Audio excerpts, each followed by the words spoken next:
মহারাজ, আপনি কি খুব চিন্তিত?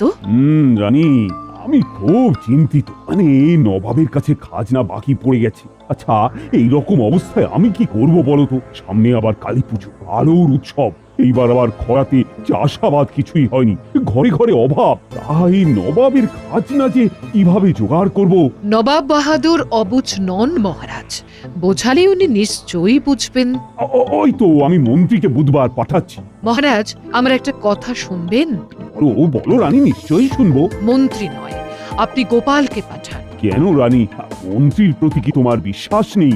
না মহারাজ, আপনি আপনার মন্ত্রীকে নিয়ে সুখে থাকতে পারেন, কিন্তু আমি একদম আপনার মন্ত্রীর প্রতি খুশি নই। আচ্ছা, আমি কি করে এই মুহূর্তে মন্ত্রীকে বাতিল করে গোপালকে পাঠাই? মহারাজ, আপনি গোপালকে পাঠান। আমি তো শুনেছি নবাব বাহাদুর গোপালকে পছন্দ করেন। গোপালের সাথে কথা বলে নবাব বাহাদুর ঠিক খুশি হবেন। আমার কথা রাখুন মহারাজ, আপনি গোপালকে মুর্শিদাবাদে পাঠান। ঠিক আছে, ঠিক আছে। আমি কাল রাজসভায় এই নিয়ে সবার সাথে পুনরায় আলোচনায় বসব। এতেই আপনার ভালো হবে, আপনি দেখবেন মহারাজ।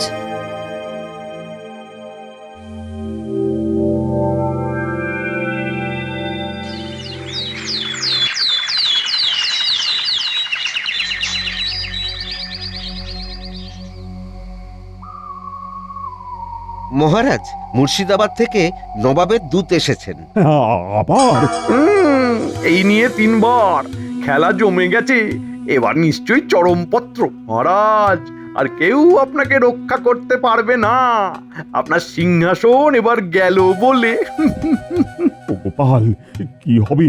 এবারে কি দেওয়ালিতে আমার রাজ্যের প্রজারা আসবে না? এবারে আপনার বসার জায়গাটা থাকে কিনা দেখুন, তারপর আপনার প্রজাদের কথা ভাববেন।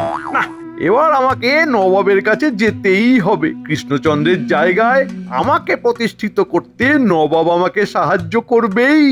প্রহরী, নবাব বাহাদুরের দূতকে সসম্মানে নিয়ে এসো। যথা আজ্ঞা মহারাজ। চিন্তা করবেন না মহারাজ, নবাব বাহাদুর বাঘ ভাল্লুক নয় যে আপনাকে খেয়ে ফেলবে।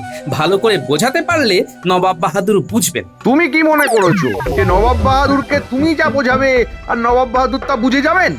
ঠিক তেমন ভাবে বলতে পারলে সবটাই সম্ভব। ও, তুমি বলতে চাইছো নবাব বাহাদুরকে তুমি তোমার ভাড়ামো দিয়ে খুশি করবে? ভাড়ামো কিনা বলতে পারবো না, তবে মনে সদিচ্ছা থাকলে একটু হেসে কথা বলেও মানুষকে খুশি করা যায় মন্ত্রী মশাই। তবে মহারাজ, গোপালকে ওই নবাব বাহাদুরের কাছে পাঠিয়ে দিন। গোপাল আপনার সমস্যার সমাধান করে দেবে। কি গোপাল, হাতি ঘোড়া গেল তল, মশা বলে কত জল। মহারাজের জয় হোক। আমি নবাব বাহাদুরের চিঠি নিয়ে এসেছি।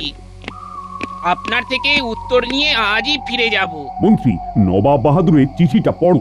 দাও দূত, দাও। মহারাজ কৃষ্ণচন্দ্র, আমি তোমার ব্যবহারে অতিশয় ক্রুদ্ধ। তোমাকে এত করে বলা সত্ত্বেও তুমি খাজনা দিচ্ছ না। আমার এই চিঠি পাওয়া মাত্র আমার বকেয়া খাজনা সব মিটিয়ে দেবে, অন্যথায় আমাকে অন্য ব্যবস্থা নিতে হবে। বুঝলাম।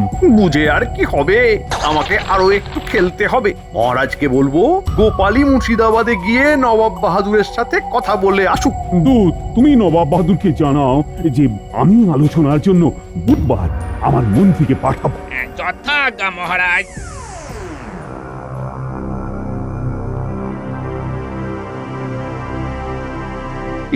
মহারাজ, নবাব বাহাদুরের চিঠির যা ধরন দেখলাম, তাতে আলোচনাতে কোনো লাভ হবে বলে মনে হচ্ছে না। মন্ত্রী মশাই, আমি বলছি কি, আমরা যদি আমাদের অসহায় অবস্থার কথাটা নবাব বাহাদুরকে বোঝাতে পারি, তবে নবাব বাহাদুর ঠিক বুঝবে। আমরা বুঝবে? বেশ তো, বেশ তো। তোমার যদি এতটাই নিজের ওপর বিশ্বাস থাকে, তবে তুমি নবাব বাহাদুরের কাছে গিয়ে আমাদের অভাবটা জানাও। খুব ভালো গোপাল, তুমি চলে যাও। তোমার এই বিশ্বাস আমাদের সত্যিকারের সাহায্য করবে। রাজ্যতীষী, একটু গণনা করে দেখো দেখি, গোপাল কি আমাদের রাজ্যের জন্য কোনো শুভ খবর আনতে পারবে? গোপাল, আমাদের সকলের শুভেচ্ছা রইল।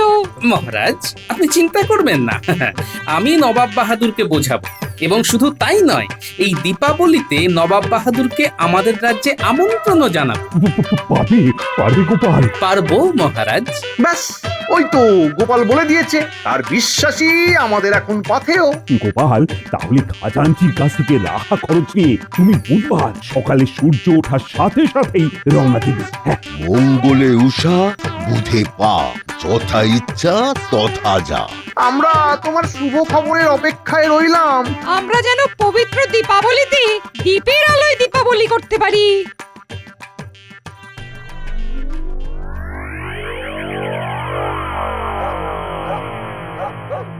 গোপাল দাদু, এবারে পুজোটাও খুব বাজে ভাবে কেটেছে, আবার দীপাবলিও খুব বাজে ভাবেই কাটবে।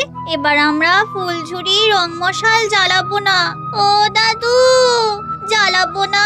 সত্যি বলছি গোপাল দাদু, এবার আমাদের পুজো ভালো কাটেনি, আর কালী পুজো ভালো কাটবে না। আমি মুর্শিদাবাদ থেকে ফিরে আসি, তারপর দেখ না কি হয়। হ্যাঁ গো, তুমি কবে যাবে মুর্শিদাবাদ? বুধবার সকালবেলা একটু ভোর ভোর রওনা দেবো, বুঝলে? হ্যাঁ গো, মন্ত্রী মশাই থাকতে তোমাকে মহারাজ পাঠাচ্ছেন যে? মন্ত্রী মশাই নিজেই আমাকে যেতে বললেন, তাই জন্যই বিষয়টা খুব কঠিন, বুঝলে? তবু আমার উপর পূর্ণ বিশ্বাস রেখেই আমি যাচ্ছি। তোমাদের সবার জন্য ভালো খবর আনবো। আর তোদের সবাইকে বলি, আমাদের কৃষ্ণনগরের সবচেয়ে বিখ্যাত কি? কৃষ্ণনগরের সবচেয়ে বিখ্যাত হলো সরভাজা আর মাটির পুতুল। দুটোই ঠিক। তোদের যেটা করতে হবে, অনেক প্রদীপ বানাতে হবে, সুন্দর সুন্দর প্রদীপ, সাথে মাটির ঘট, ফুলদানি আর ওই নারকোল পাতার ঝাঁটা। কালী পুজোর আগের দিন ওই ঝাঁটা অনেকে কেনে, তোরা বানানো শুরু কর। এমনি তুমিও বানাও। আমাদের দীপাবলি দীপের আলোয় হবে। আমার কথা তোরা বুঝতে পেরেছিস? বুঝতে পেরেছি গো দাদু।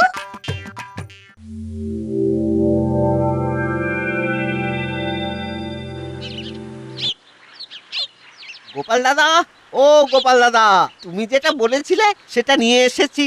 দাও ভোলা ময়রা, দেখো নবাবের কাছে যেন আমাদের কৃষ্ণনগরের নাম না খারাপ হয়। এটা ভোলা ময়দার তৈরি সরভাজা। এর স্বাদের কোনো তুলনা হবে না। ঠিক আছে ভোলা, আমি মুর্শিদাবাদ থেকে ফিরে তোমার সাথে দেখা করব, কেমন?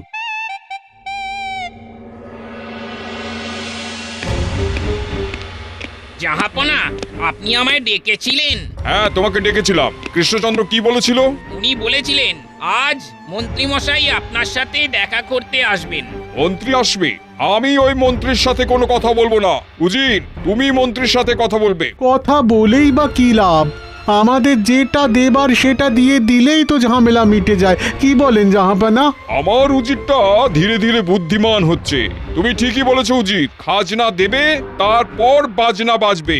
ধার বাকি মিটিয়ে দাও, তুমি কি আমার পর? না, আমার উজির একেবারে রসিক চূড়ামণি। জাহাপানা, কৃষ্ণনগর থেকে গোপাল ভাঁড় আপনার সঙ্গে দেখা করতে এসেছে। কৃষ্ণনগর থেকে গোপাল এসেছে? গোপাল, আসতে বলো, আসতে বলো, দেখি দেখি কি বলতে চায় ও। হঠাৎ করে গোপাল এলো কেন? আচ্ছা, গোপাল আসাতে কি আপনার কোনো সমস্যা হলো? না না না, কোনো সমস্যা নয়, কিন্তু একটা কিন্তুর মধ্যে পড়ে গেলাম। কেন জাহাপানা? আসলে গোপালকে আমি খুব স্নেহ করি তো, তাই কৃষ্ণচন্দ্রকে রেগে যেটা বলতাম সেটা গোপালকে বলতে পারবো না। প্রণাম নবাব বাহাদুর, শুভ বিজয়া আর আগাম শুভ দীপাবলির শুভেচ্ছা জানাই। আমি তো জানতাম তোমাদের মন্ত্রী আসবে, তুমি এলে কেন? আগে আমাদের মন্ত্রী মশাই খুবই অসুস্থ, উনি আসতেন। অসুস্থ? কি হয়েছে মন্ত্রীর? ওনার বুকে খুব ব্যথা, খুব দুর্বল, শিঙি মাছের ঝোল খেয়ে শুয়ে আছে। বুঝলাম, তা হাতে ওটা কি?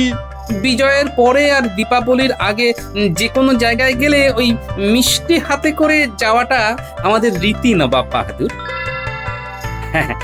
নবাব বাহাদুর, আগে মিষ্টি হয়ে যাক, তারপর যা ঝাল নুন টক হবে।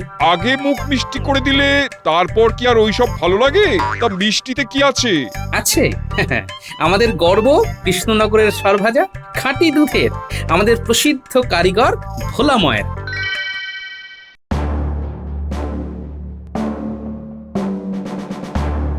রাজ্যতীষী, তুমি ঠিকঠাক গণনা করে দেখো তো আমার কৃষ্ণনগরের ভাগ্যে কি আছে।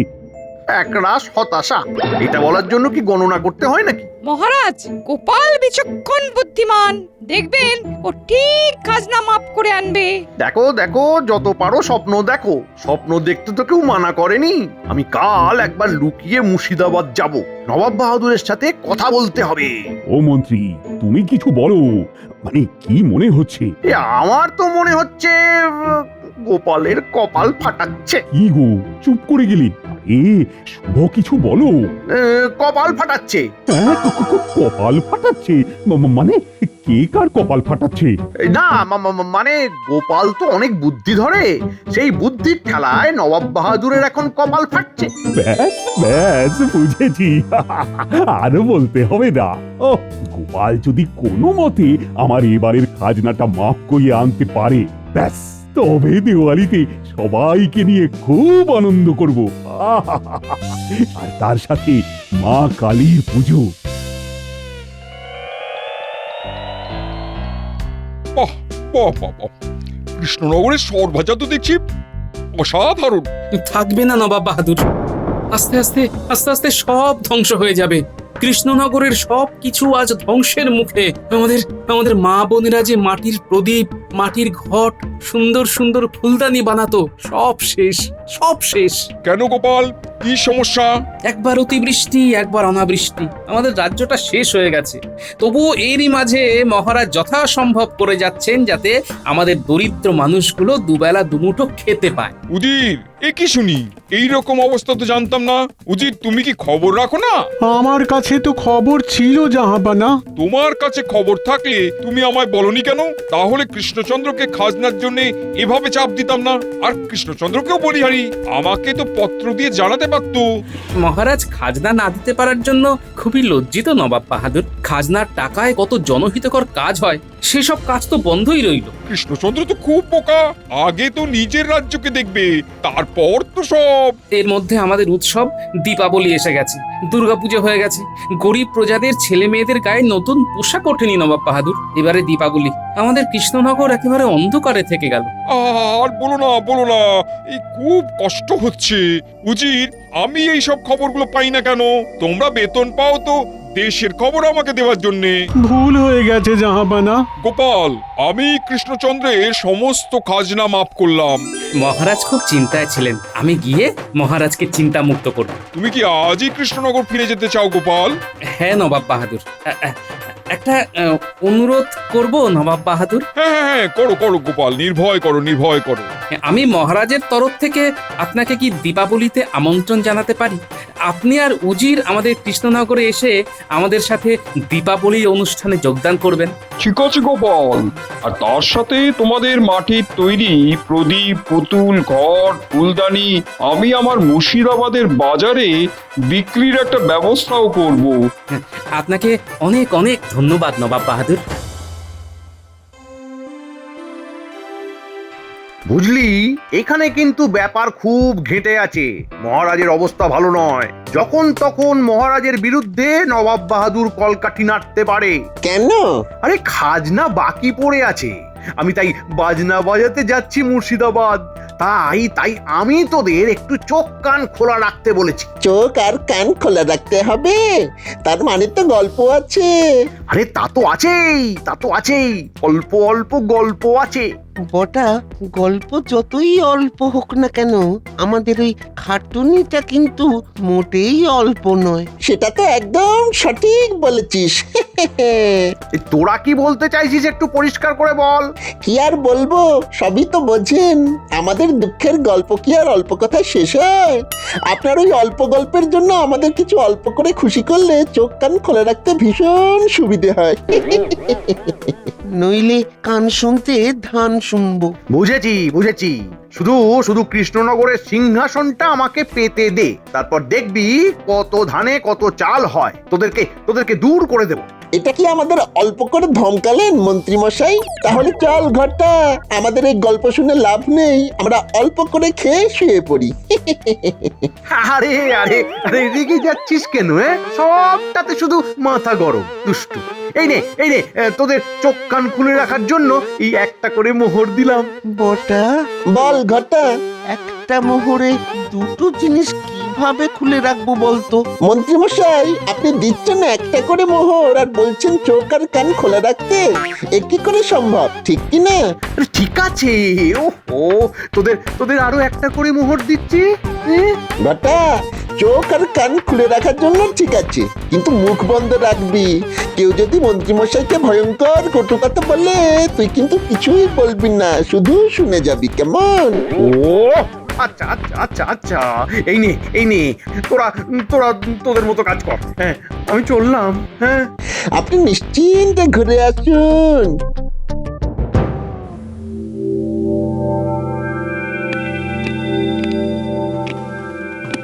গোপাল, বলো বলো।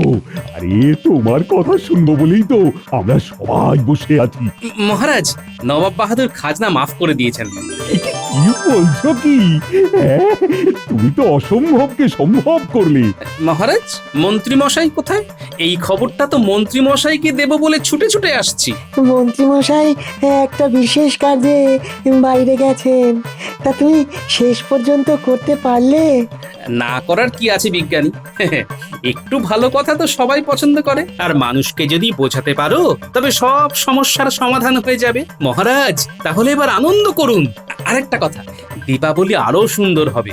কিভাবে? নবাব বাহাদুর আসছেন আমাদের কৃষ্ণনগরে দীপাবলি পালনে, আর উনি দীপাবলির জন্য 1000 সোনার মোহর পাঠিয়েছেন। গোপাল বাজি মাত করে দিল।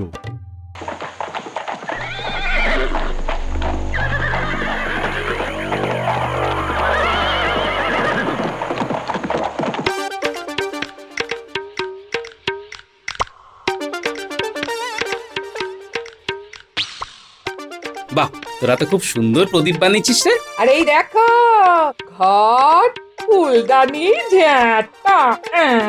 তুমি বলে গেছো আর আমরা তোমার কথা না শুনে বসে থাকবো? এটা কখনো হয়েছে?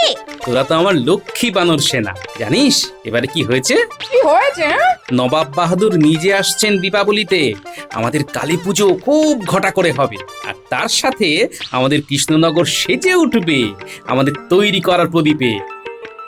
আর আমাদের দীপাবলির জন্য নবাব বাহাদুর 1000 সোনার মোহর পাঠিয়েছেন। আর আমাদের কৃষ্ণনগরের মাটির পুতুল, ঘট, প্রদীপ মুর্শিদাবাদের বাজারে বিক্রির জন্য নিয়ে যাবেন। মা, এই তাই নাকি? এসব সম্ভব হয়েছে তোমার জন্য?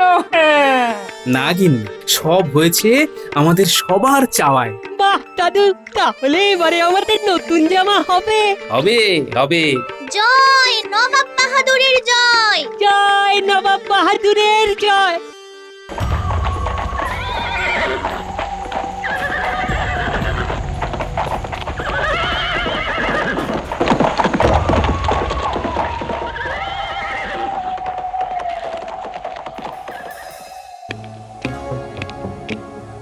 জাহাপানা, কৃষ্ণনগর থেকে মন্ত্রী এসেছে আপনার সঙ্গে দেখা করতে। সে কি মন্ত্রিত্ব শুনেছিলাম খুব শরীর খারাপ, পাঠিয়ে দাও। কি ব্যাপার জাহাপানা, মন্ত্রী কেন এলেন? সেটা তো আমারও প্রশ্ন। প্রণাম নবাব বাহাদুর। তোমার তো খুব শরীর খারাপ মন্ত্রী, তুমি এলে কি করে? আমার শরীর খারাপ? কে বললো? গোপাল। আসলে আসলে গোপালকে একটু দেখতে চেয়েছিলাম, মাপতে চেয়েছিলাম। মহারাজ তো তার উৎসব নিয়ে আছে, এদিকে আপনার খাজনা দেওয়ার ইচ্ছা নেই। আপনি ঠিক করেছেন নবাব বাহাদুর, আপনি খাজনা মাফ করবেন না। প্রহরী, মন্ত্রীকে কারারুদ্ধ করো। কেন কেন নবাব বাহাদুর? তুমি গোপালকে মাপতে গিয়েছিলে, গোপাল তোমাকে মেপে খাজনা মাফ করে কৃষ্ণনগর চলে গেছে। তোমার মতন বেঈমানকে বাইরে রাখা ঠিক নয়। এই প্রহরী, নিয়ে যাও কারাগারে। আমাকে আমাকে বাঁচান, বাঁচান। আমার কাছে বেঈমানের কোনো ক্ষমা নেই।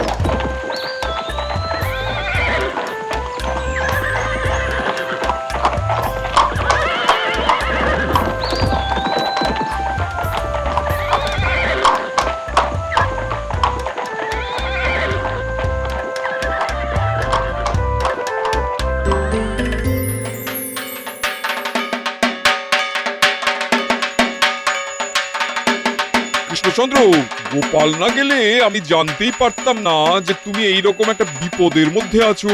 তোমার মন্ত্রী একটা ষড়যন্ত্রী, ও তোমার বদনাম করার জন্য মুর্শিদাবাদে গিয়েছিল। আমি ওকে আমার কারাগারে বন্দি করেছি। ঠিক ঠিক করেছেন নবাব বাহাদুর।